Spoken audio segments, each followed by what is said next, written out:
두 번째 강의는 아까 첫 번째 시간에 제가 말씀드린 것처럼 제가 지난번에는 성경에 나오는 예방의학에 대해서 설명을 드렸잖아요. 근데 오늘 지금 이 시간에는 이 마지막 시대에 하나님께서 주신 건강 기별에 대해서 좀 요약을 하겠습니다. 중세 암흑 시대와 관련한 이야기도 나오고 19세기 중엽에 혼란한 세대도 나오고 어떤 상황에서 하나님께서 우리에게 기별을 주셨는가? 이 건강 기별은 하나님께서 이 세상에 주시는 마지막 사랑의 기별이 요한계시록 14장 6절로 12절에 나오는 세천사의 기별이에요. 이 세천사의 기별의 주요한 부분이 건강 기별이에요. 건강 기별과 또 복음 기별을 나누면 안 돼요. 여러 번 말했어요. 몸과 마음을 분리하면 안 된다는 것처럼. 저는 이런 사실을 깨달으면서 저는 정말 그래요. 그렇게 하나님께 기도드리면서 건강 강의할 때마다 인간 회복의 기별로, 십자가의 기별로 하나님께로 돌아가는 것이 정답이라는 거. 이거를 말하지 않고는 저는 지나갈 수가 없어요. 저는 이 어떤 문제를 다루든지 진정한 치료자는 하나님이시고 하나님께로 돌아가는 생활이 우리들을 복되게 한다. 저는 그렇게 믿고 있습니다. 사랑하는 자여 내 영혼이 잘됨 같이 내가 범사에 잘되고 강건하기를 내가 원하노라. 이 역사적인 사실을 좀 잠깐 살펴볼게요. 중세 암흑 시대는 교황권 전성 시대를 말하는데 다른 말로 말하면은 손에는 성경이 없고 머리에는 하나님이 없는 절대적인 것이 없어졌어요. 그리고 헬라 철학이 세계를 지배하죠. 듀얼리즘. 그 우주 신들의 세계와 인간의 세계를 나누고 우리 몸은 우리 사람은 몸과 마음을 나누고 이래가지고 완전히 이원론적인 개념. 사람이 죽으면 육체는 없어지지만 영은 살아서 영원히 돌아다니고 영원 불멸설. 그래가지고 역사적으로 보면요. 이 성경이 없고 하나님이 없는 이 시대가 시작되면서 전염병이 돌았는데 무서운 게 문둥병이었어요. 그 다음에 이제 이 중세 암흑 시대가 한 1000년 계속됐잖아요. 이 중세 암흑 시대가 계속되는 그 마무리 쪽에 가면은 흑사병이 그때 당시 세계 인구의 4분의 1이 몰살당하는 일이 있었어요.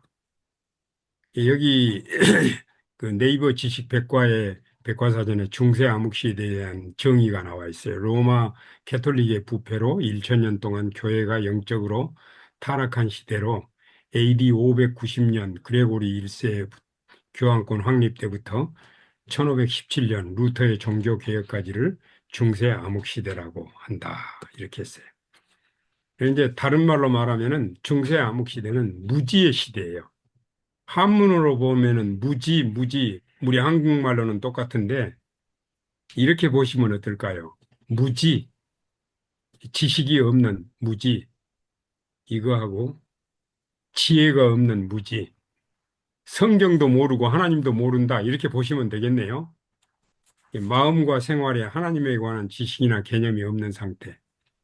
인류 역사상 인간의 머리에 창조주에 대한 개념이 없고 인간의 손에 성경이 없던 특별한 시대가 중세 암흑 시대예요.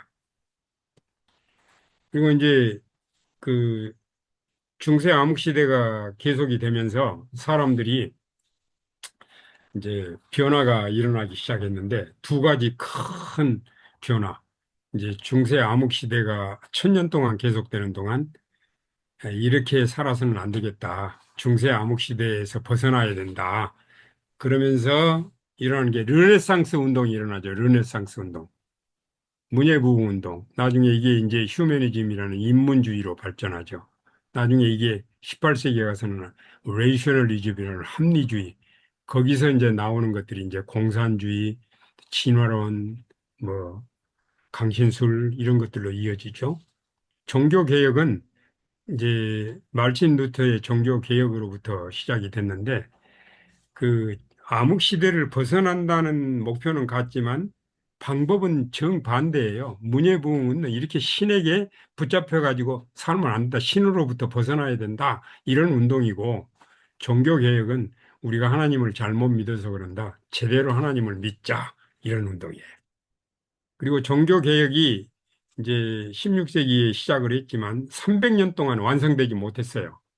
그러다가 300년 후 예수님 지성소 봉사 시작과 함께 하늘 성소에 대한 이해로 제7일 안식일 진리까지 회복이 되면서 종교개혁이 완성을 이루었죠. 종교개혁의 완성을 이루면서 나타난 무리가 성경에 보면은 여자의 남은 자손이에요. 계시록 12장 17절 여자의 남은 자손. 이 여자의 남은 자손은 저는 개인적으로 성경을 연구하면서 계시록 14장의 새 천사의 기별을 전하는 백성. 좀 더 좁혀서 말하면 셋째 천사의 기별을 전하는 무리를 말해요. 이 무리가 여자의 남은 자손이에요.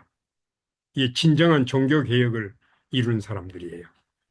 그러면은 종교개혁과 문예부흥을 조금 더 구체적으로 설명을 하면 이래요. 중세 암흑 시대를 벗어나기 위해 신으로부터 벗어나자 문예부흥 운동. 이 르네상스가 휴머니즘이 레이셔널리즘이 커뮤니즘으로 또 이제 강신술 진화론으로 에볼루션 스피리추얼리즘 이렇게 쭉 나갔죠.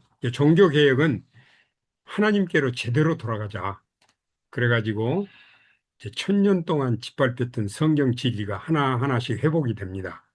근데 이제 그 모든 성경의 진리들이 하나하나씩 회복이 돼가지고 다 회복이 돼야 되는데 그 자기가 이제 경험한 내용을 너무 강조하다 보니까 그것이 전부인 것처럼 생각이 들고 그래서 종파가 많아진 거예요.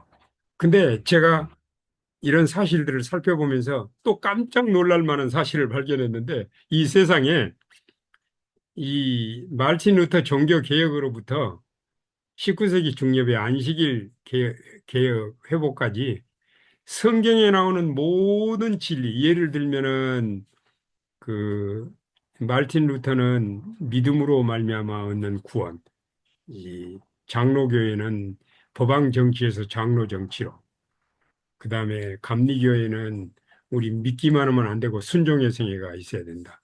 아, 우리가 마음의 성결이 있어야 된다. 성결교회.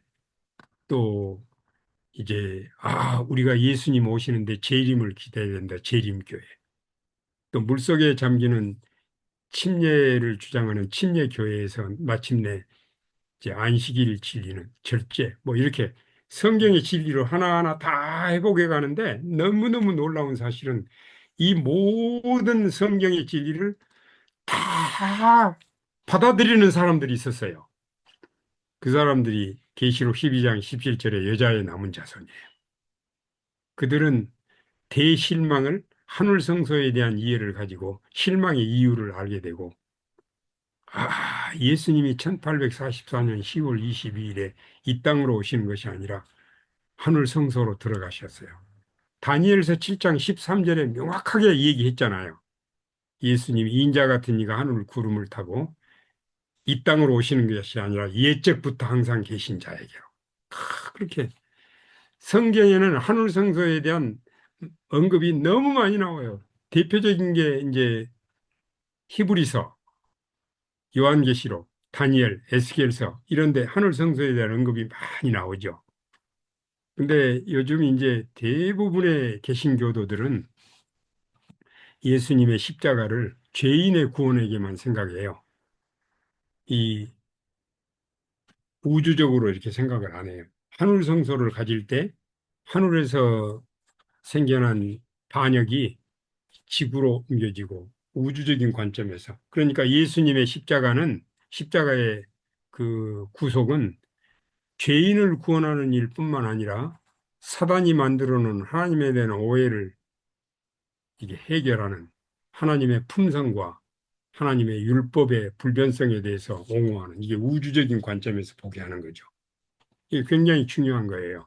그래서 종교개혁은 하나님께로 제대로 돌아가는 운동, 300년 동안 종교개혁의 미완성 상태에 있다가 예수님 지성소 봉사를 하면서 종교개혁의 완성을 가져오게 된 거죠.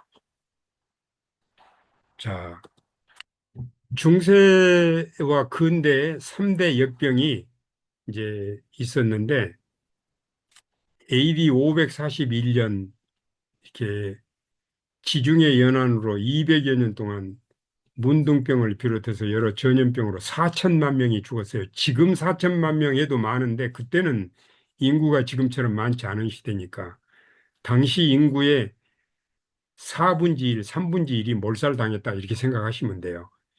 1320년에는 중앙아시아에서 중국까지 유럽 전역에서 흑사병이 돌면서 5년 안에 유럽 인구의 2,500만 명이 죽었는데 그때 당시 전체 인구의 유럽 전체 인구의 4분의 1이라고 그랬어요. 그다음에 AD 1800년부터 1855년 미얀마와 라오스 국경지대인 중국 남부에서 발생해서 전 세계로 이제 팬데믹이 퍼졌는데 10년 동안 인도에서만 600만 명이 사망했어요. 이런 역병의 주요 원인은 무지였어요. 무지. 이그노런스. 그리고 19세기 종교개혁의 핵심은 성경 제일주의, 신앙 제일주의, 은혜 제일주의, 또 그리스도 중심, 또 하나님께 영광, 이런 종교개혁의 정신들을 가졌는데 300년 동안 제7일 안식일은 회복되지 않았어요. 그리고 건강개혁 문제도 소외됐어요. 그래서 제2의 암흑시대, 곧 무지의 시대가 19세기 중엽에 전 세계를 휩쓸었어요. 전염병 횡포시대라고 말하는데 많은 사람들이 생명을 잃었어요. 대재림운동의 요구가 형성이 되고 19세기 중엽에 대재림운동이 실망으로 끝났고 하늘성소에 대한 이해로 세천사의 기별이 특별히 셋째 천사의 기별이 선포되기 시작했어요. 그러니까 여러분들 지금 잘 따라오시는지 모르겠어요. 이제 이 우리 2000여 년의 역사를 지금 다 압축해서 지금 보고 있어요. 무지의 시대, 무절제와 방종, 마약 남용, 비과학적인 치료법들. 19세기 중엽의 그 제2의 중세 암흑시대와 같은 그런 시대의 모습입니다. 19세기 대재림운동의 두 가지 과제는 안식일 회복과 건강개혁이었어요. 이게 이사야서 58장은 구약의 현대 진리라고 말하는데 이사야서 58장은 1절로 5절에 형식주의 죄에 대해서 형식주의 죄의 주요 이유는 이 실천 없는 기도, 행동이 따르지 않는 믿음 이렇게 이제 구분할 수 있는데 그다음에 이사야서 58장 6절 이하 이제 14절까지는요. 여기는 형식주의 죄에서 벗어나는 두 가지 방법. 하나는 건강개혁이고 하나는 안식일 회복이에요. 그래서 너희가 정말 하나님의 말씀 그대로 믿고 따르면은 아침빛까지 치료의 광선이 아침빛같이 이르러서 치료가 급속히 이루어지고 또 안식일이 즐거운 날이라 행복한 날이라 구약의 이사야서 58장에 대해서 예언의 신의 성경 장절을 언급할 때 제일 자주 많이 언급하는 것이 이사야서 58장이에요. 이만큼 중요하다는 거죠. 그러다가 하나님께서 1863년에 가장 포괄적인 건강기별 3D 비전이라고 해요. 이 D는 세 가지 드럭스, 다이어트, 또 드레스 이렇게 해서 의복과 약품 사용과 음식에 대해서 이제 이렇게 하나님께서 포괄적인 기별을 주셨는데 이게 뉴스타트 기별이에요. 그리고 이제 19세기 중엽에 이르기까지 중세와 근대는 질병으로 고통을 받았는데 대부분의 질병들이 세균 감염성 질병이에요. 폐렴, 결핵, 학질, 이온주창, 습진, 장티푸스, 콜레라, 류머티스 질병. 이 류머티스는 자가면역 질환 쪽에도 속하죠. 소화불량, 인후염이나 감기. 그래서 주로 세균성 질병들인데 공기오염이나 또 환경오염, 식생활의 부절제 이런 것들이 주요 원인이 됐죠. 19세기 의사의 투약과 처방을 보면은요, 주로 습관성 마약류를 처방했어요. 그 19세기 중엽에 사용하는 약들이 수은류의 가몽, 스트리키닌, 또 수은, 톡은, 키닌에 아편, 알코올, 담배 이런 것들이요. 뭐 저기도 이제 카페인도 여기에 속하겠죠. 주요 처방은 의사의 처방은 목욕을 금지시켰고 물을 마시지 않게 하고 그 상처를 톱질해서 피를 뽑아내는 사열법을 적용했어요. 출혈 치료에 대해서 의사들 사이에 찬반 격론이 계속됐어요. 이 갤럽 박사는 찬성하고 튤리 박사는 반대하고 그랬는데 이제 그 이렇게 기록에 보면은요. 우리 교회에서 기록한 그 19세기 중엽의 의학적인 사실에 대해서 그 언급한 책에서 저도 이 기록을 봤는데 출혈 치료의 희생자 중에 한 사람이 미국의 초대 대통령 워싱턴이었어요. 워싱턴이 아픈데 먼저 이제 들린 의사가 피를 빼는 자를 불러가지고 14온스니까 1온스가 28.3g이니까 엄청난 피를 뽑은 거죠. 다음 날 가정 주치의가 와서 보더니 중병이라고 다른 두 명의 이제 의사를 불러가지고 기다리는 동안에 두 번째 피를 뽑고요. 그 다음으로 온 의사가 오후에 와서 보고 32온스의 피를 또 뽑고 근데 차도가 없어요. 그리고 마약류를 투여하고 그래가지고 워싱턴 대통령이 마지막으로 부탁한다고 하면서 나를 더 이상 괴롭게 하지 말라고 편안하게 죽게 해달라고 이런 기록을 제가 읽으면서 참 마음이 너무 아프더라고요. 그리고 이제 우리 그 배틀크릭 병원의 원장이었던 켈록 의사가 1876년에 이런 얘기를 했어요. 20년 전 한 사람이 열병을 앓았는데 의사들은 그가 활력이 너무 과하다고 하여 그에게서 피를 흘리게 하고 하제를 사용하고 이제 설사하는 거예요. 칼로멜과 같은 마약류를 복용시켰다. 얼마 되지 않아 열병은 활력 부족으로 생긴다고 해서 20년 후인 지금은 브랜디나 술 그리고 다른 자극제들을 활력 증가를 위해 사용했다. 그러나 전자나 후자나 좋은 결과를 가지 못하였다.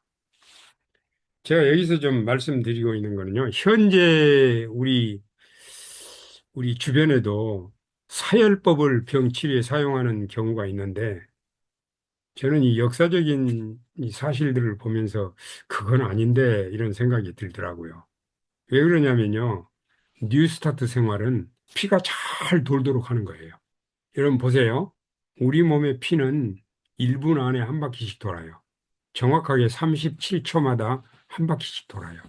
그러니까 이제 사열은 우열 부분이 있어가지고 거기가 이제 나쁜 피가 고여 있으면 그를 빼주면 병이 치료된다. 그런데 여러분 그 우열 부분 피를 뽑는 거하고 온열 찜질을 한다든지 운동을 한다든지 마사지를 한다든지 이렇게 해서 피를 돌려가지고 그 우열된 부분이 피가 풀어지는 거하고 어느 것이 좋겠습니까? 그러니까 피 빼는 거는 옳지 않은 것 같아요. 제가 볼 때는. 그래서 얼마든지 피를 빼지 않고도 혈액순환을 원활하게 해가지고 혈액순환이 잘 되게 하고 피가 깨끗하게 하고 얼마든지 할 수 있거든요. 그러니까 그렇게 하면 좋을 것 같아요. 그 다음에 19세기의 음식과 건강 문제. 소화가, 그때 당시 음식은 소화가 힘든 음식이에요. 주로 육류, 고기를 많이 먹었고요. 기름에 튀긴 거, 기름진 음식, 또 양념이 진한 음식. 가정과 사회에서 다 같이 건강 교육이 없었는데 제가 시간 관계상 라프 바로우 목사님의 경험이나 제이엔 앤드류 목사는 우리 교단에서 최초로 선교사로 파송한 목사죠. 이분들의 경험에 대해서 그 우리 의학적인 내용의 이야기를 담은 책에 보면은 나오는데 이 내용들에 보면은요. 우리 교회가 이제 1844년 10월 22일 하이람 에디슨이 예수님이 대제사장복을 갖추시고 하늘의 지성소에 들어가는 걸 보면서 실망의 원인을 해결하고 여기서 이제 제7일 안식일 예수 재림교회 이제 세워지죠. 근데 초창기에 재림 교인들 중에는 그 돼지고기 먹는 사람이 많았고요. 또 목회자들 중에도 이렇게 술 마시고 담배 피우고 그런 사람도 있었다는 걸 제가 이 기록에서 보게 됐어요. 그래서 이제 이 헬레는 화이트를 통해서 하나님께서 우리에게 건강 기회를 주셨는데 클라이브 맥카이 박사는 코르넬 대학의 이제 교수인데 엘렌 화이트에 대한 이런 글을 남겼어요. 엘렌 G 화이트의 저서인 치료봉사와 식생활과 음식물에 관한 권면을 읽는 자는 그의 기록이 현대 영양학의 관점에서 정확한 것이라는 사실 때문에 감명을 받는다. 한 사람의 평범한 미국인이 그가 현대 과학에 대하여 거의 아무것도 알지 못한다 할지라도 만일 그가 화인 여사의 가르침을 따른다면 얼마나 더 나은 건강을 누릴 수 있는지를 짐작할 수 있다. 다시 한번요, 여러분. 성경의 의학은 예방의학입니다. 그리고 성경의 말씀을 그대로 풀어서 설명하는 예언의 신에 나오는 건강 메시지도 예방의학입니다. 치료의학이 아니에요. 예방의학. 헬렌 화이트는 불의의 사고로 초등학교 3학년 중퇴한 사람으로 우리 제7이라는 실기림교의 초대 초기 지도자 중에 하나였습니다. 그는 저술 활동을 하나님께서 주신 그 성령의 인도하심으로 많은 증언들을 이렇게 받아서 기록으로 남겼는데 단행본으로만 된 것도 100권 이상이 되고요. 수십 종의 잡지 기록들, 그다음에 10만 쪽이 넘는 원고들, 이런 것들이 건강, 과학, 교육, 가정생활, 경제, 신앙, 많은 다양한 분야들을 아주 그 전문가들이 절개할 정도로 이렇게 포괄적인 내용을 담고 있어요. 이렇게 해서 엘렌 화이트의 이런 영향으로 로마린다 대학교나 앤드루스 대학교나 또 한국 같으면 삼육대학교나 이런 많은 대학들이 세워지고 수많은 병원들이 세워지고 메디컬 센터도 세우고 출판소, 식품공장 이런 것들이 세워져서 인류의 안녕과 행복을 위해서 기여하고 있습니다. 근데 이제 하나님께서 엘렌 화이트를 통해서 주신 그 기별들을 연대별로 잠깐 요약을 해봤어요. 맨 처음으로 주신 건강 기별이 1848년에 주셨는데 담배 피우지 말라, 차, 커피 마시지 말라. 이러한 그 해로운 영향에 대한 메시지가 나오고 1854년에는 청결 생활, 그다음에 이렇게 정제식품, 흰밀가루나 흰쌀이나 이런 것들 왜 먹지 말아야 되는지 또 기름에 튀긴 음식, 육류의 음식의 유해성 이런 것들을 언급을 했고요. 1858년에는 재림 신도들 중에 아직도 돼지고기를 먹는 사람들에 대해서 그걸 안 먹으면 좋겠다 이런 메시지가 나오고 그다음에 1863년에 3D 비전이라고 드럭스, 다이어트, 드레스 이렇게 해서 가장 포괄적이고 광범위한 건강계획 원칙이 소개되는데 모든 형태의 절제를 강조해요. 이게 이제 뉴스타트 기별의 근간을 이루고 있어요. 근데 1863년은 SDA가 이제 조직된 해잖아요. 그런데 초대 대총회장이 제임스 화이트였죠. 화이트 부인의 남편 제임스 화이트였는데 이때 당시 제임스 화이트는 화이트 장로님은 그가 이제 가진 표 중에 하나가 뭐냐면요. 녹슬어서 없어지기보다는 닳아서 없어진다. 이게 그의 표예요. 그래서 과로했어요. 영양 섭취도 제대로 못하면서 과로해서 병이 들었어요. 예, 남편이 병이 드니까 지금 화이트 부인은 선지자로 일할 때잖아요. 하나님께 남편 질병 치료를 위해서 간절히 기도를 드렸는데 하나님이 이렇게 겸손하고 진실한 선지자의 기도를 들어주셨을까요? 물론 들어주셨죠. 그러나 남편의 병 회복으로 들어주시진 않았어요. 남편의 병을 회복시키는 것으로 들어주지 않고 그 대신에 3D 비전을 주신 거예요. 전 가장 포괄적이고 광범위한 건강개혁의 원칙을 주셨어요. 그래서 화이트 부인이 깨달았죠.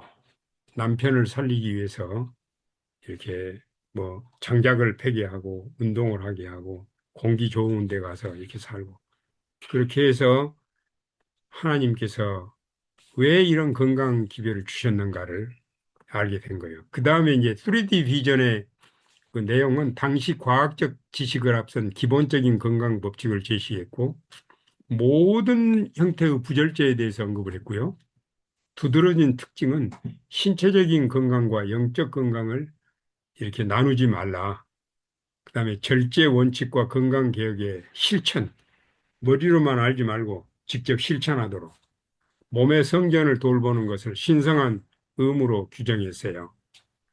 제가 여기서 참고로 잠깐 말씀드리고 싶은 게 있는데 마태복음 25장에 보면은 열 처녀의 비유가 나오잖아요.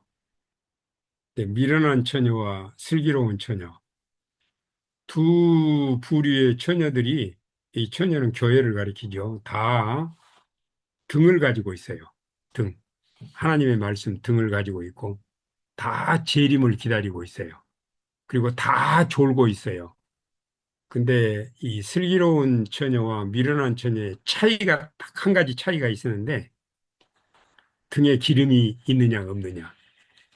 여러분 그 등에 기름을 채운다는 걸 뭐를 의미하는지 물론 사람마다 다르게 생각할 수 있지만 저는 이렇게 생각합니다. 등에 기름이 있느냐 없느냐 그거는 우리가 성경을 읽고 예언의 신의 말씀을 읽으면서 거기서 깨달은 진리를 생활에 실천하느냐 안 하느냐 순종하느냐 안 하느냐 순종한다라고 하는 말은 성령의 인도를 받는 거거든요. 성령의 감동하심을 따라서 하나님의 말씀대로 사는 거. 이게 기름의 등을 채우는 거예요.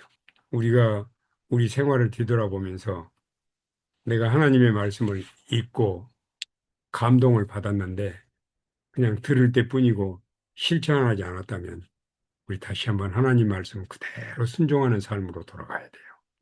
우리가 성경을 읽을 때에도 내 입맛에 맞는 거는 받아들이고 안 맞는 건 안 받아들이고 선택적으로 말씀을 받아들인다면 아직 하나님이 마음의 주인이 아니세요. 내 자신이 주인이에요. 이렇게 되면은 수십 년 동안 신앙생활을 해도 기쁨이 없어요. 여러분 지금 이 시간 한번 해보세요. 정말로 하나님을 내 마음의 주인으로 모셔보세요.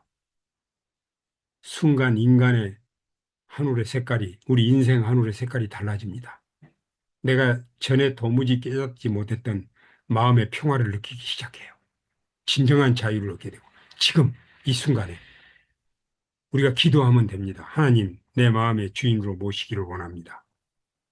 있는 모습 그대로 나온 나를 받으시고 하나님 뜻대로 변화시켜 주십시오. 이 순간 하나님을 마음에 모시고 하나님이 내 인생의 주인이 되시면 우리는 성령의 인도를 받게 되고 우리 등에다 기름을 채우게 되고 어떤 상황에서도 하나님 말씀을 그대로 믿고 순종하는 삶을 살게 됩니다. 이게 우리에게 꼭 필요한 일입니다. 레이 박사가 이런 증언을 했어요. 재림 신앙을 가진 의사인데 레이 박사는 엘렌지 화이트이 제시한 건강 기별에 대해서 이렇게 증언했습니다. 화이트 부인이 계시를 통하여 받은 생리학, 위생, 음식, 그리고 치료에 대한 원칙들이 얼마나 정확한 것인가를 보고 크게 인상을 받았다. 바로 이런 사실이 이 건강 기별은 어떤 인간의 소산이 아니요 전적으로 하나님께서 주신 것임을 확증하는 것이다. 그 다음에 이제 1865년에 가을에 이 병원을 설립하라는 지시를 주셨어요. 그리고 3D 비전을 반복해서 보충 설명하고 그리고 건강기별과 세천사의 기별이 분리되면 안 된다. 그리고 교단 내 천연치료병원을 설립하라고 그래가지고 그 이듬해 봄에 1866년 봄에 이제 우리 교회에서 처음으로 시작한 병원의 이름이 이거예요. 웨스턴 헬스 리폼 인스티튜트. 이게 나중에 배틀크릭 병원으로 이제 발전했습니다. 그다음에 1868년에는 극단에 빠지지 않도록 이렇게 강조했어요. 우리가 이제 극단에 빠지기 쉬워요. 근데 이제 우리가 인격적으로 하나님의 사랑이 마음에 가득하면서 하나님의 말씀을 그대로 순종하면 극단에 빠지지 않아요. 예를 들면은 이제 저는 이런 예를 한번 들어볼게요. 그 예수님께서 우리에게 기도를 가르쳐 주실 때 내일 양식을 위해서 기도하란 말 안 했어요. 일용할 양식을 위해서 기도하라 그랬어요. 그래서 성경의 기별은 우리 그리스도인의 생애는 오늘 하루만 사는 거예요. 내일은 내 날이 아니에요. 그런데 스피노자가 무슨 말을 했어요? 내일 하늘이 무너져도 오늘 한 그루의 사과나무를 심겠다. 근데 엘렌 화이트도 사과라는 용어는 안 썼지만 내일 하늘이 무너져도 오늘 한 그루의 나무를 심는다. 이런 말을 했어요. 그래서 저는 이렇게 하면 어떨까 생각하는 거예요. 내가 이제 사는 거는 오늘이 마지막 날인 것처럼 매일 매 순간 준비하면서 살아요. 그리고 인생 계획은 백년 대계를 세우고 이렇게 한 그루의 나무를 오늘 하늘이 무너져도 한 그루의 나무를 심는다. 이런 마음 백년 대계를 세우고 이렇게 살면 결과는 어떻게 되느냐면 극단에 빠지지도 않고 게으름에 빠지지도 않고 절묘하게 조화를 이루면서 가치 있는 삶을 살게 된다는 거죠. 1871년에는 위생병원 설립 목적에 관한 통찰력 상실에 대한 위험 경고를 했고 건강개혁을 위해서 병원 세부 기능에 관련해 설명합니다. 1866년에 시작된 이 병원은 50년도 지나지 않아서 이 세계에서 질, 양면에서 가장 큰 병원이 됐어요. 규모도 제일 컸고 치료 방법도 탁월했어요. 병원의 설비와 규모도 최고였고 천연치료법도 국제적인 명성을 얻었어요. 주로 물로 치료하는 하이드로테라피를 많이 사용했고 음식물, 채식 식사, 또 운동, 햇볕 등 뉴스타트 천연치료를 활용을 했고 당시 미국의 대통령들이 이 병원에 주치의를 두었어요. 예를 들면 루즈벨트 대통령, 브라이언 대통령, 페니 대통령. 페니 대통령은 백화점 왕이라고도 하죠. 록펠러 같은 경제인들, 무디 생키 마요 형제 같은 종교인들, 그리고 유럽이나 여러 나라에서 온 대사나 공관원들이 우리 병원을 찾았습니다.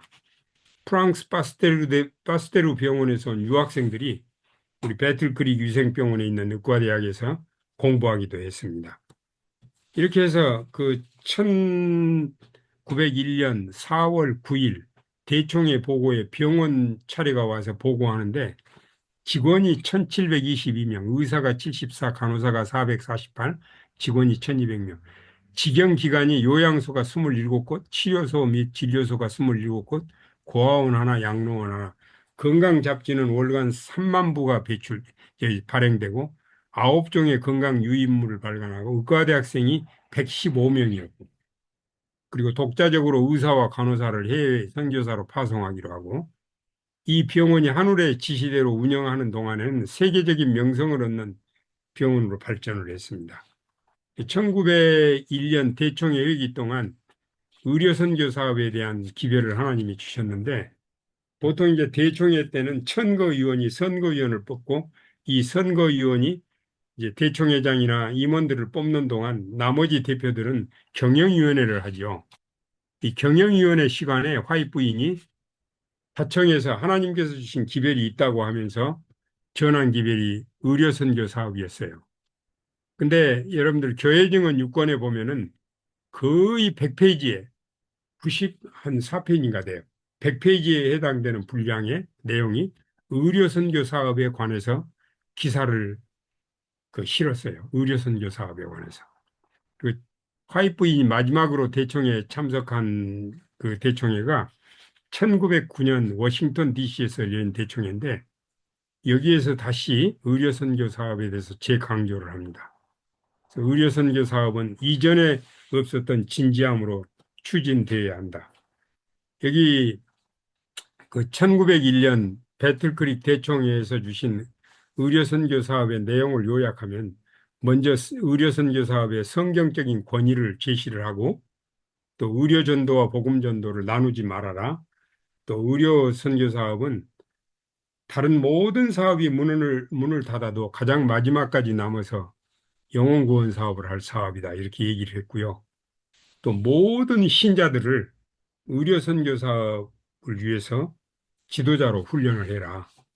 그 다음에 수많은 낙심자들이 이 기별을 통해서 돌아올 것이다. 또 수많은 구도자들이 이 사업을 통해서 돌아올 것이다.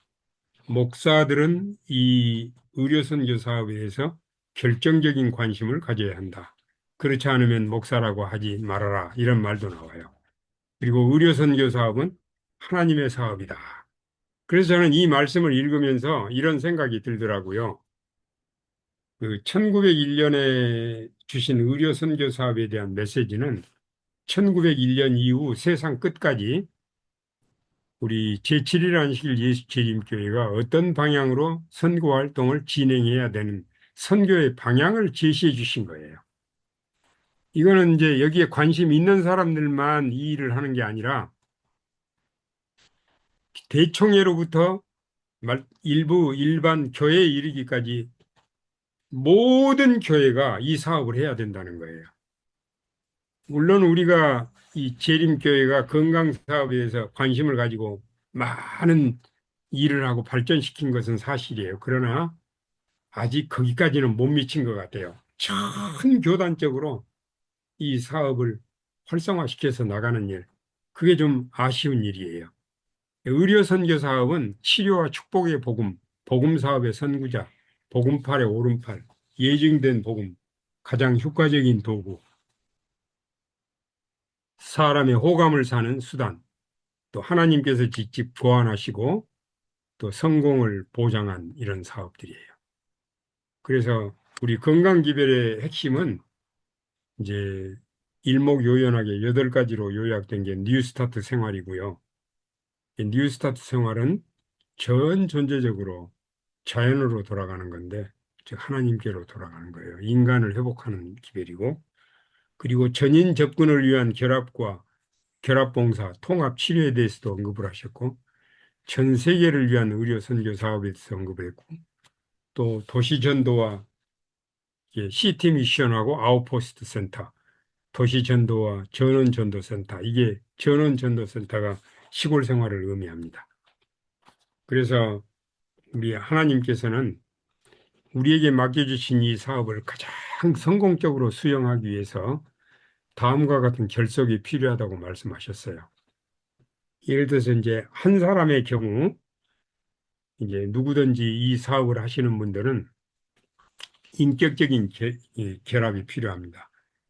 이제 건강 개혁도 해야 되고 덕성도 가져야 되고. 그러니까 만일 덕성이 없이 개혁만 강조하면 이게 문제입니다. 문제고 이제 사람의 마음을 더 닫아버릴 수도 있고 그래요. 그러나 정말 그리스도인이 관용하고 인내하고 사랑하고 용서하고 양보하고 이런 덕성들을 가지고 개혁을 한다면 큰 성공을 이룰 거라는 거예요. 한 사람의 경우. 그 다음에 이제 기별에 있어서 건강 기별과 복음 기별이 나뉘면 안 된다는 거예요. 이게 합해져서 한 기별처럼 전해야 되고, 그 다음에 이제 사역자들의 결합. 의사들이 있고 목사들이 있잖아요. 의사나 목사는 누가 의사인지 목사인가 모를 정도로 이렇게 하나같이 일을 하는 거예요. 복음 사업과 완전히 그리고 철저하게 연합함으로 건강개혁 사업은 하나님께서 주신 그 능력을 드러낼 것이다. 복음의 가마 아래서 의료 선교 사업으로 말미암아 일대 개혁들이 이루어질 것이다. 그러나 복음에서 분리된 의료 사업은 불구가 될 것이다. 하나님의 말씀을 읽으면 읽을수록 아주 상세하게, 자세하게 우리가 이 사업을 할 때 반드시 성공하도록, 반드시 내 자신에게나 다른 사람에게 축복이 되도록 그렇게 했어요. 그리고 하나님께서 주신 기별 가운데는 그 CT 스트래티지하고 아웃포스트 센터에 대한 언급이 나오는데 이 도시 선교와 아웃포스트, 저기 에녹의 모델을 제시를 했어요. 에녹이 살기는 시골에 살면서 가까운 도시에 이 아웃포스트라는 게 뭐냐면은 깊은 유벽한 산골짜기를 말하는 게 아니고 도시에서 자동차로 30분이나 1시간이나 2시간 거리에 있는 지역을 말합니다. 근데 도시는 공기가 이제 오염이 돼 있지만 아웃포스트 지역은 오염이 안 되는 곳으로 생각하시면 됩니다. 도시를 쉽게 접근하면서 안 되는 곳. 이 공기 오염이 안 되는 곳. 그래서 아웃포스트에서 살면서 이제 시간을 가장 하루 중 많이 보내는 거죠. 도시를 방문하면서 전도 활동을 하는데 하나님께서는 이 도시에다가는 어떤 사업을 하고 시골에다가는 어떤 사업을 하고 이것까지 다 말씀해 주셨어요. 예를 들면 도시에다가는 교회를 세우라고 그랬어요. 강의실을 운영하고 병원은 아니고 그 클리닉, 의사 사무실, 그다음에 건강식당 뭐 이런 것들을 하라고 그랬어요. 그리고 이제 시골에다가는 뭐 하라고 그러냐면 농장을 확보하고 거기 이제 일하는 사람들의 주택이 있어야 되고 학교를 시골에 세우라고 그랬어요. 대학을. 병원을 시골에다 세우라고 그랬고 출판소를 시골에 세우라고 그랬어요. 그렇게 해가지고 이게 서로 상호 보완 작용을 하도록 이게 도시 전략 모델, 아웃포스트 모델. 우리가 교단적으로나 교회적으로나 개인적으로 이런 생활을 사는 것은 대단히 중요해요. 저는 지금부터 46년 전에 이런 도시 시티 미션하고 아웃포스트 내용을 이재명 목사님, 제임스 리, 우리 한국의 선교사로 왔던 그분이 주신 이게 정리된 책들이 있더라고요. 그거를 보면서 이 시골 생활에 대한 진정한 의미를 이해하게 됐어요. 그 전에는 시골 생활하면 은둔 생활, 믿는 사람들만 모여 사는 은둔 생활. 그래서 이해가 안 됐어요. 그러나 사도행전 1장 8절에 보면은 오직 성령이 너희에게 임하시면 너희가 권능을 받고 예루살렘과 유다와 사마리아와 땅끝까지 이르러 내 증인이 되리라. 큰 도시로부터 그 다음 도시, 그 다음 도시 하나님의 백성들이 능동적으로 옮겨가면서 이렇게 지금 현재 인구 집중 현상을 보면은 도시 집중 현상이 전체 인구의 90% 이렇게 되거든요. 90%가 도시에 살고 있으니까. 천국 복음이 온 세상에 전파되면 그제야 끝이 오리라고 했어요. 예수님의 재림의 징조 중에서 가장 두드러진 징조 중에 하나가 복음이 온 땅에 전파되는 것이에요. 우리 그리스도인은 우리가 살아있는 매 순간 복음을 전파하는 영혼을 구원하는 일에 몰두해야 돼요. 이러기 위해서 하나님께서 구체적인 방법을 주신 이 내용을 그대로 따라가는 것이 매우 중요해요. 이 사업에 대해서 하나님께서 이렇게 말씀하셨어요. 이 영감에 글에 보면 처음에는 스며 나오는 아주 작은 물줄기가 발목, 무릎, 허리에 차고 능히 건너지 못할 큰 강이 되고 강과 바다의 오염을 제거하고 온 세상에 생명력을 주는 원천이 된다. 근데 그 물이 성소에서 나와요. 여기에 대해서 우리의 의료 선교 사업이 그 발전 과정에서 매 단계마다 넓어지고 깊어지는 것을 볼 터인데 왜냐하면 수백 수천의 물줄기들이 흘러나와 마침내 온 땅이 물이 바다를 덮은 같이 덮이게 될 것이기 때문이다. 예, 에스겔서 47장의 성소에서 흐르는 물에 대해서는 의료 선교 사업의 발전에 대해서 설명을 했고 제7일 안식일 예수 재림교회 발전에 대해서 언급을 했어요. 그래서 저는 이 말씀을 보면서 저는 정말 내놓을 게 아무것도 없어요. 부족하기 짝이 없지만 그러나 하나님께 기도하면서 하나님 말씀하신 그대로 믿고 순종하는 생애를 살려고 늘 기도하면서 살아요. 왜냐하면 말씀에서 이 그 시골 생활에 대한 메시지를 깨닫고 45, 6년 전에 시골 생활을 해서 지금까지 계속하고 있는데 시간이 지날수록 왜 하나님께서 이런 기별을 주셨는가를 너무너무 깊이 깨닫게 되는 거예요. 지금도 저는 여기 제가 지금 광주 베스트 라이프 테라피 천연치유 센터에서 이 강의를 하고 있는데 여기서 우리 집까지는 자동차로 1시간 거리입니다. 우리 집은 아주 산골짜기입니다. 1시간밖에 안 걸립니다. 근데 여기서 주중에는 여기서 일하고 주말에는 집에 가서 이제 특별히 일요일에는 농사일도 많이 하고 이렇게 해서 이 CT 미션과 아웃포스트가 서로 장려공을 하는 것을 제가 이제 실제로 실감하면서 지내고 있습니다. 너무 좋습니다. 이 의료 선교 사업이 어떤 의미를 주는가? 의료 선교 사업에 대한 에스겔서 47장의 메시지는 그 물이 성소로 말미암아 나옴이라. 번영과 회복을 가져오는 생명의 물. 시작은 미미하나 그 결과는 창대하리라. 조금 더 보충 설명을 드리면요.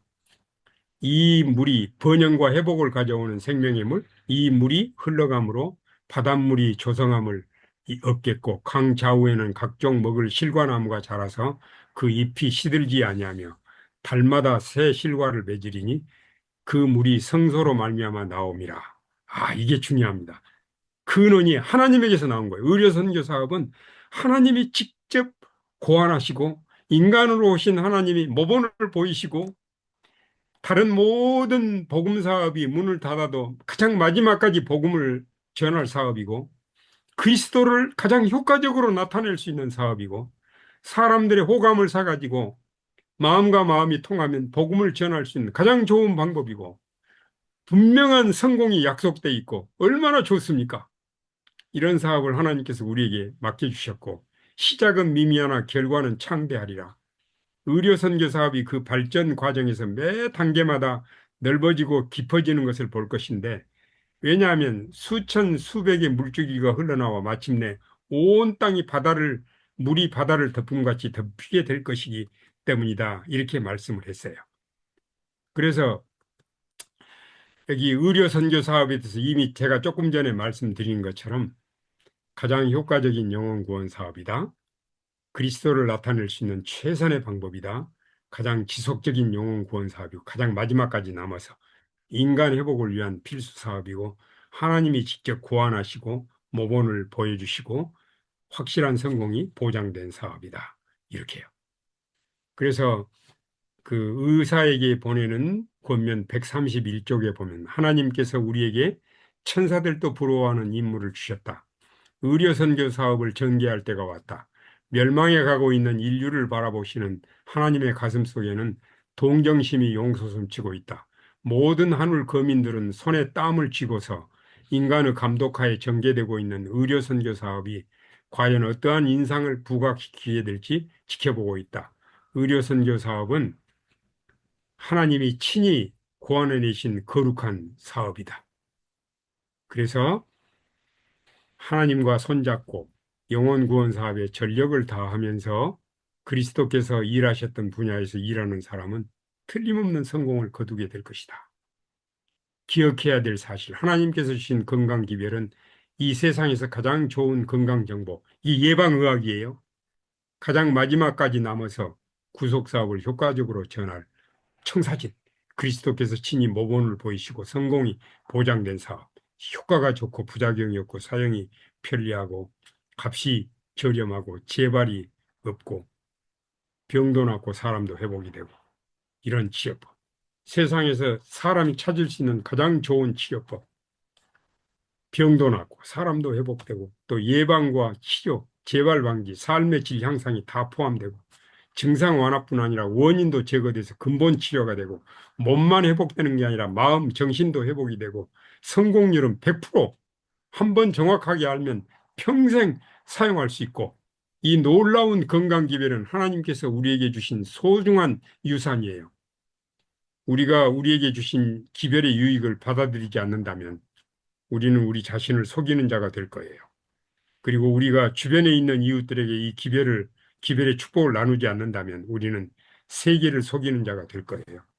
저는 이런 말씀들을 믿으면서 광주에 호남 앞에 구 건물에다가 베스트 라이프 테라피라고 하는 천연치유센터를 시작한 지 이제 한 달이 안 됐습니다. 4월 6일부터 시작해서 근데 벌써부터 계속 날마다 오시는 손님들이 이어지고 있어요. 저는 여기서 일하면서 이렇게 기도드립니다. 노아가 120년 동안 하나님 말씀하신 그대로 방주를 지었던 것처럼, 모세가 하나님 말씀하신 그대로 성소를 지었던 것처럼 저도 그렇게 하고 싶습니다.